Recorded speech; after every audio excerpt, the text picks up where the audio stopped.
guys, today we are talking about private investigations and documentation. So, at the biggest picture, ideally, the reason that we have workers' compensation is to take care of the injured worker. Unfortunately, as we all know, sometimes there is fraud. Sometimes someone is gaming the system. And when that happens, we have different things that we do to try to help protect you from the exorbitant costs that can come up from when a claim blows up. And one of those things is hiring private investigators. And so we're going to talk a little bit today about, well, first we're going to talk about horror stories so that you know why we're talking about this. And then we're going to talk about what you can do to help when this situation happens where we need to hire a private investigator. So Randy, how often do you think you need to are you hiring private investigators? Pretty often. Probably, I would say probably 20-30% of the time, which doesn't sound like a lot, at first glance, but it is quite a bit. When you're talking about, 500 claims, 200 of them probably should have been investigated right at the beginning. Wow, that's huge. And what are the private investigators looking at? They can look at a lot of different things.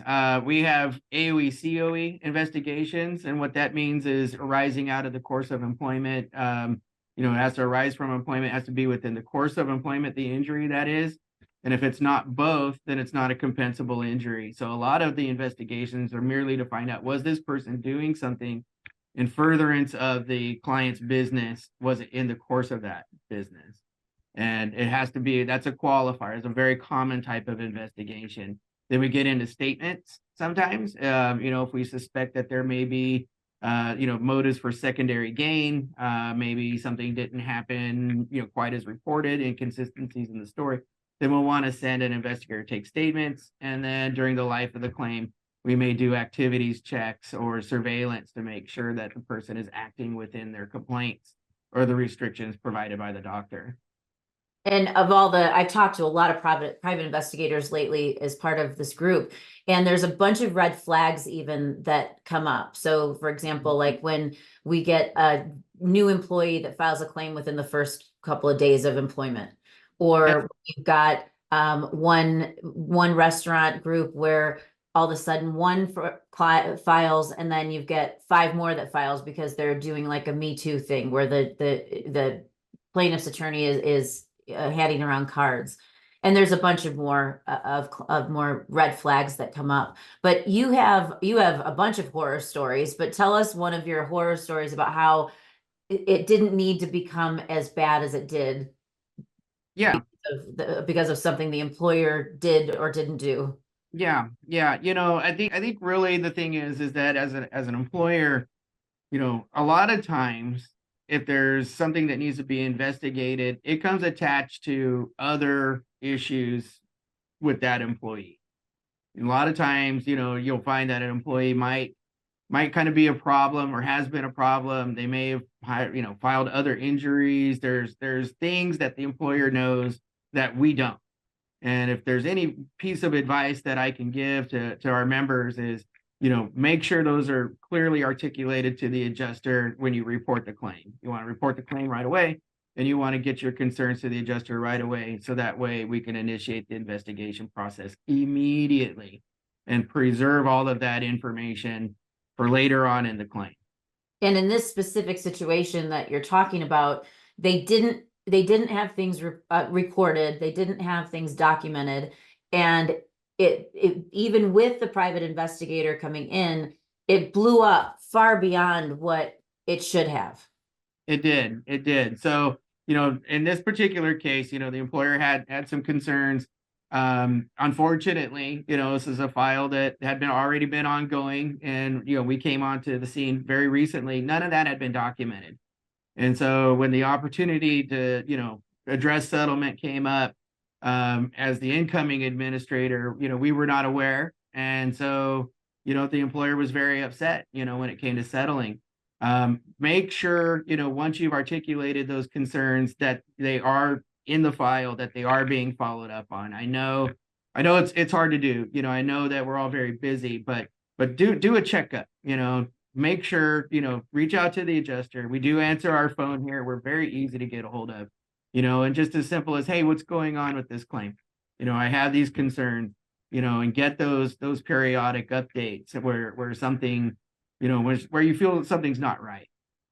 And there's a lot of actionable steps that you can take in your restaurant because just like Randy said, we get it that you're busy. You're handling, 100 tickets in a night, and things are busy, and you've got all these other things that are going on. But creating a system within your restaurant where you bypass the difficulty. So even when someone's busy, everyone can pick up their phone at any minute and make a voice memo. Or better yet, create a Gmail account that says employeefiles@gmail.com and have your managers real time pick up the phone, dictate an email saying this is what happened today, the name of the person, and then it goes into a Gmail, and then they can later put it into the employee file. The reason this is so critical is because sometimes the claim doesn't grow for a year later, and then you're going back and trying to remember what happened a year ago, or you're trying to piece together reports from people that don't work for you anymore. So if you can get your staff into a habit of this recording, either voice memos or a dedicated email account or a Slack channel or an Evernote, like there's a million tools right now that are free. And to get this going, that's the ideal. And otherwise have them send an email to whoever your HR person is. That's another way to do it too, but get it in the file. Because it helps not only with the private investigators, it helps Randy and your team when you're trying to settle these claims. The more information that you have, the better equipped you are to manage these claims quickly, and us not get no one gaming the system with us. Yeah, no, that's an excellent point. I really think that it speaks to the value of information, right? And so, what we want to keep in mind too is that the investigation opportunities aren't just when a claim first happens.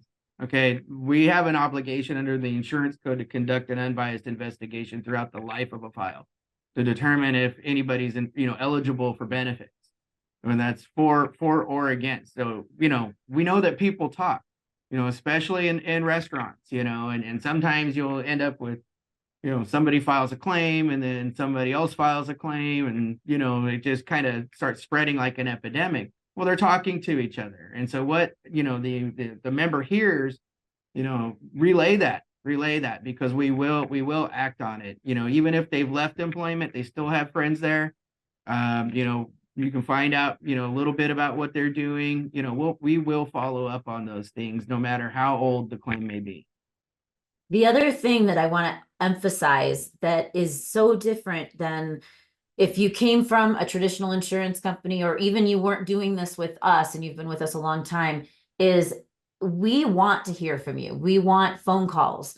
And I just was talking to a private investigator last week who said, when someone gets on the phone with me, as opposed to just sends me an email and then I'm trying to read the tea leaves about everything else that happened, I learn so much more in a phone call.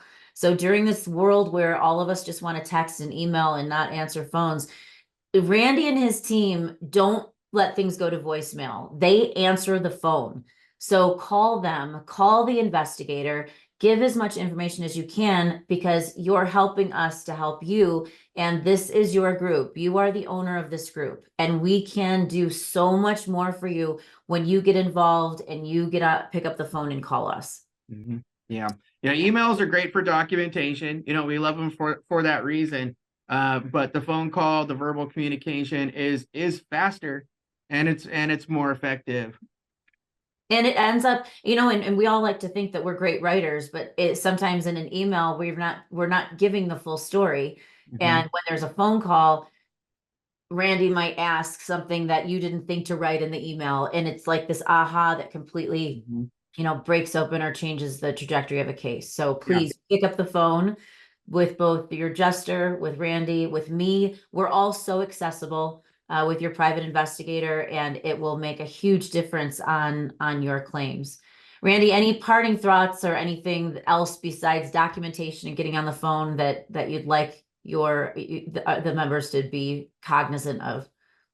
Well, I hope they take advantage of, the podcast, the series that you're putting together. It's kind of like, anything, any complex machine, car, whatever, claims, you need to tune them up, every now and then. So a little claims tune up from time to time, I think, reach out, make the call, even if it's just out of curiosity about, what's going on. I just can't encourage that enough. Yeah, and we're gonna keep doing these. So every time, real time, something is coming up in claims where we think things could be going better, or we see something catastrophic, or we see something that's a best practice. We're gonna do one of these short videos for you.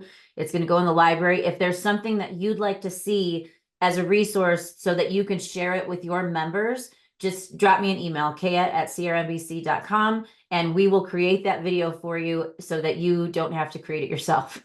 So thank you everyone for your time, Randy. Thanks again. I will see you next time. Pleasure. Thank you. Thanks.